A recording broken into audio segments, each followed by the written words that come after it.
Episode 217. People can be domesticated.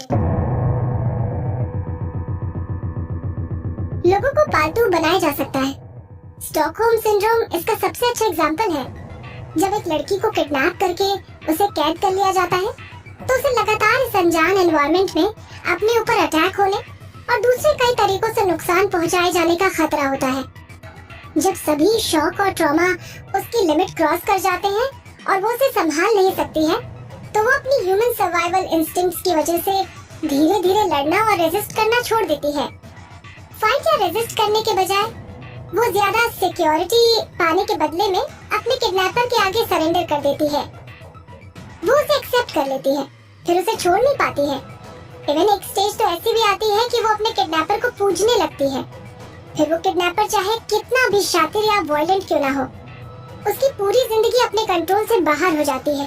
पानी की एक एक बूंद, जो कुछ भी उसने खाया, जो कुछ भी उसने पहना, और इवन वो रोशनी भी जो उसने हर दिन अपनी आंखें खोल लेने पर देखी, और जो सांसें उसने ली हैं, ये सब उसके लिए उसके किडनैपर के दिए हुए कीमती गिफ्ट्स बन जाते हैं।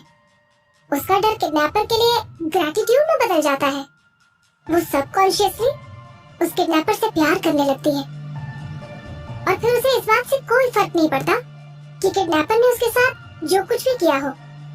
इस मेंटल सिकनेस के बारे में सबसे ज्यादा खतरनाक बात तो ये थी कि अगर लड़की को बचा भी लिया जाए, तब भी अपने उस खतरनाक कैद से बचने के बाद भी वो अपने किडनैपर को ही याद करती रहेगी, और इवन सब कुछ जानते समझते हुए भी वो उसकी तरफ लौट जाएगी। जैसे कि आग से जलने के बाद भी पतंगा आग को देखकर उसकी तरफ ही उड़कर चला जाता है। मोहित ने कंप्यूटर स्क्रीन पर जब ये एक्सप्लेनेशन देखा तो याद किया कि पिछले 2 दिनों में क्या क्या हुआ था। आमतौर पर विदुषी ठीक ठाक ही थी, लेकिन इस बार जब वो उस गड्ढे में गिर गई थी तो वो इमोशनली बुरी तरह से टूट गई थी, क्योंकि शायद वो गड्ढा कैदियों के बेसमेंट जैसा था। इसके अलावा उसकी इमोशनल ब्रेकडाउन के दौरान उसकी आंसू भरी अपीलें भी थी, जो कह रही थी, आरव मुझे सजा मत दो, आरव मत जाओ। इसका मतलब था कि आरव कपूर ने उसे बहुत ज्यादा नुकसान पहुंचाया था, और फिर वो उसे भूल नहीं पाई थी। क्या ये स्टॉकहोम सिंड्रोम हो सकता है? मोहित ने तुरंत डॉक्टर दानिश को कॉल किया। फोन की दूसरी तरफ डॉक्टर दानिश आधी नींद में थे। मोहित के सवाल को सुनने के बाद वो तुरंत उठकर बैठ गए और एक्टिव हो गए। उसने कहा, मुझे पहले भी लगा था कि आपकी विदुषी में कुछ गड़बड़ है। उसके सिम्टम्स स्टॉकहोम सिंड्रोम से थोड़े मिलते जुलते जरूर हैं, लेकिन इस तरह के सिंड्रोम को डेवलप होने में काफी लंबा समय लगता है। अगर कोई काफी लंबे समय तक किसी की कैद में रहा हो और उसकी जिंदगी को खतरा हो, इसमें किसी तरह का सेक्सुअल असॉल्ट भी शामिल हो सकता है। विदुषी का बैकग्राउंड एकदम साफ है, और वो इनमें से किसी भी कॉम्प्लिकेटेड सिचुएशंस में इन्वॉल्व नहीं हुई थी।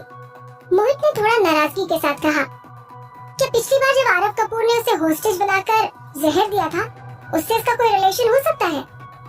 डॉक्टर दानिश ने जवाब दिया, एक छोटी सी कैद की वजह से स्टॉकहोम सिंड्रोम होना थियोरेटिकली पॉसिबल नहीं है। अगर विदुषी के साथ ये प्रॉब्लम उसकी छोटी सी कैद के बारे में सोचने से हुई होती, तो डेफिनेटली इस सिम्टम को इसे इतने लंबे समय तक नहीं रहना चाहिए था। अगर विदुषी को सच में स्टॉकहोम सिंड्रोम है, तो उसे ये एक ज्यादा लंबी, ज्यादा खतरनाक कैद और काफी सीरियस टॉर्चर की वजह से होनी चाहिए। इतनी सीरियस होने के लिए इस कैद का कितना लंबा होना चाहिए? मोहित ने धीरे से पूछा।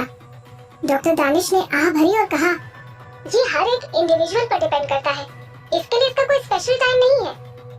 क्या 1 साल काफी है? मोहित ने अजीब सी आवाज में पूछा। डॉक्टर दानिश ने कुछ सोचते हुए कहा, हाँ, ऐसी कमजोर लड़की के लिए तो 1 साल भी काफी होता है। इसके बाद कुछ देर और उससे बात करने के बाद मोहित ने फोन रख दिया। अगर विदुषी डीवा विधि के सिम्टम्स को एक्सपीरियंस कर रही थी, तो ये कोई आश्चर्य की बात नहीं थी। लेकिन डीवा विधि तो पहले ही मर चुकी थी। जब विदुषी ने डीवा विधि का गाना गाया था, तब उसमें डीवा विधि जैसे ही सिम्टम्स क्यों थे? कहीं ऐसा तो नहीं कि डीवा विधि की आत्मा विदुषी के अंदर आ गई थी? मोहित ने अपना सर जोर से झटक दिया और अपने दिमाग में आए इस फालतू के ख्याल से छुटकारा पा लिया। कॉल खत्म करने से पहले डॉक्टर दानिश ने जो आखिरी बात कही थी, वो अभी उसके कानों में गूंज रही थी। अगर आपकी विदुषी को सच में स्टॉकहोम सिंड्रोम है, तो आपको इस बात की खुशी होनी चाहिए कि वो अभी भी आपके साथ है। आपको उसे कभी भी आरव के पास वापस नहीं जाने देना चाहिए। अगर वो एक बार उसके पास चली जाएगी तो इस बात की बहुत ज्यादा पॉसिबिलिटी है कि वो फिर कभी वापस लौट कर नहीं आएगी। लानत है, मोहित ने सोचा। उसने फिर से टेबल पर मुक्का मार दिया और उसके पहले से ही लगी चोट से खून बहने लगा। जब विधि सोकर उठी तो अगले दिन की सुबह हो चुकी थी। जब वो अपने नरम बिस्तर से उठी, सिर्फ तभी उसे महसूस हुआ कि उसके पूरे शरीर में बहुत दर्द हो रहा है और उसके शरीर के कुछ हिस्सों में ऐसा महसूस हो रहा है जैसे वो फट गए हों। उसकी छोटी सी मूवमेंट भी उसके लिए इतनी तकलीफ भरी थी कि वो बड़ी मुश्किल से ही सांस ले पा रही थी। जब उसने रियलाइज किया कि वो मौत के मुंह से कैसे बचकर निकल आई थी, तो उसे लगा जैसे वो किस्मत वाली थी। वो किसी तरह अपने बिस्तर से बाहर आई और आईने के सामने चली गई। आईने में जो दिखाई दे रही थी वो लड़की एकदम पीली पड़ी हुई थी। उसकी गर्दन पर कुछ लाल निशान थे और उसकी हालत पूरी तरह से काफी गड़बड़ लग रही थी। उसका दिमाग भन्ना रहा था। क्या हुआ होगा?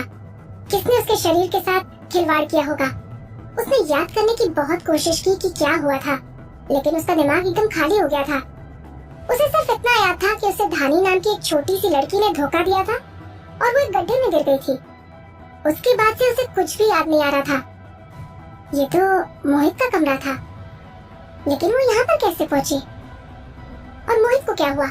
वो कहाँ है? तभी एक आवाज के साथ बेडरूम का दरवाजा खुल गया।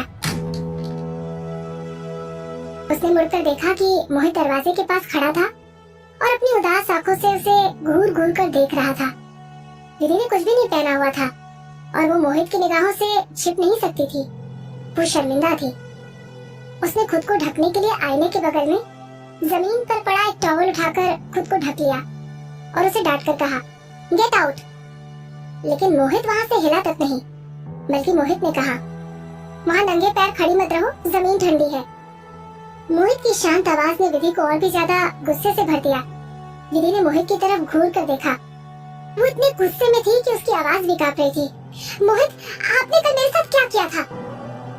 विधि के शरीर ढकने वाले सफेद टॉवल से उसके कॉलर बोन पे लाल लाल निशान साफ तौर पर दिखाई दे रहे थे। मोहित के एक्सप्रेशन और भी ज्यादा उदासी से भर गए और उसने अपनी आवाज धीमी करके कहा, विदुषी, मैं तुम्हारी जिम्मेदारी लेता हूँ। ओह, तो ये सब उसने किया था? विधि ने सोचा। जिम्मेदारी? विधि बुरी तरह से हर्ट हो गई थी और गुस्से से पागल भी हो रही थी। एक्चुअली गुस्से में वो इतनी पागल हो गई थी कि वो जोर जोर से हंसने लगी। उसने कहा, आपको मेरे लिए जिम्मेदारी लेने का क्या हक है? आपने तब मेरा फायदा उठाया जब मैं तकलीफ में थी। आप किसी जंगली जानवर से अलग हैं क्या? उसने शुरू में सोचा था कि मोहित दूसरों से अलग था और कम से कम वो उसकी इज्जत करेगा, समझदारी से उसका इंतजार करेगा और उसे किसी परेशानी में नहीं पड़ने देगा। बस यही कारण था जिसकी वजह से विधि मोहित के साथ रहने के लिए तैयार हो गई थी। उसने उसे सेफ फील कराया था, लेकिन अभी जो सिचुएशन बन गई थी, उसने विधि के अंदर जो सेंस ऑफ सिक्योरिटी थी उसे तोड़ डाला था। हकीकत में वो भी आरव जैसा ही था। अपनी इच्छाओं को पूरा करने के लिए वो गलत तरीके से उसके साथ कुछ भी कर सकता था। मोहित ने ये नहीं सोचा था कि विदुषी उससे ऐसा कुछ भी कहेगी। उसने कहा, विदुषी, वो थोड़ा आगे बढ़ा। क्या तुम्हें याद नहीं है कि कल क्या हुआ था? कल तुमने अपनी मर्जी से मुझे अपने गले से लगाया था और कहा कि मत जाओ। खबरदार, यहाँ आने की हिम्मत भी मत करना। वो ध्यान से पीछे हट गई। उसके शरीर के अंदर का दर्द उस पर बहुत भारी पड़ रहा था। उसने बड़ी मुश्किल से खुद को खड़ा रखा था। इनफैक्ट उसे खड़े होने के लिए आईने को पकड़ना पड़ा। मोहित, मुझसे झूठ मत बोलो। मैं आपको अपनी मर्जी से कैसे गले लगा सकती थी? जबकि वो पूरी तरह से होश में भी नहीं थी। फिर भी उसे इस बात पर विश्वास नहीं हो रहा था कि वो ऐसा कुछ कर सकती है। उससे ज्यादा इस बात को कोई नहीं जानता था कि वो एक लड़के और लड़की के बीच होने वाली फिजिकल इंटीमेसी से कितना ज्यादा डरती थी। अपनी पिछली जिंदगी के उस आखिरी साल के दौरान आरव ने जिस बेरहमी से उसे टॉर्चर करने के बाद उसके साथ उस तरह की हरकत भी की थी, इस तरह की चीज उसे कभी भी कोई खुशी नहीं दे सकती थी। इसने सिर्फ उसे डराया था और उसे ऐसा महसूस कराया था जैसे उसे उन सब चीजों से बचकर भाग निकलना है। मैं आपको कभी भी एक्सेप्ट नहीं करूंगी। विधि ने अपना सर हिलाया और उसके चेहरे का एक्सप्रेशन हर्ट से भर गया। उसने मोहित की तरफ देखा और कहा, मोहित, मुझसे झूठ बोलना बंद करो। अगर मैं याद नहीं कर पा रही हूँ कि कल क्या हुआ था, तो इसका मतलब ये नहीं है कि मैं ये नहीं जानती कि मैं किस तरह की लड़की हूँ। मोहित के चेहरे का एक्सप्रेशन विधि के चेहरे के एक्सप्रेशन से भी कहीं ज्यादा खराब हो गए थे। वो बिल्कुल सही कह रही थी। जिस इंसान को विदुषी ने एक्सेप्ट किया था, वाकई में मोहित अब वो तो नहीं रह गया था। शुरू से लेकर आखिर तक वो सिर्फ आरव का नाम ही तो बुलाती रही थी। कोई आदमी ये कैसे बर्दाश्त कर सकता है? उसे डर था कि अगर उसने अपना एक्सपीरियंस दूसरों के साथ शेयर किया, तो ऐसे में वो उसे तभी अप्रिशिएट करते जब उसने विदुषी को वहीं मार दिया होता। मोहित का गुस्सा उसके सीने में उबल रहा था। बचपन से लेकर आज तक वो हमेशा प्रिविलेज्ड रहा है। आज तक कभी भी किसी ने भी उसके साथ ऐसा गलत व्यवहार नहीं किया था। उसने कभी भी इस तरह की इंसल्ट का सामना नहीं किया था।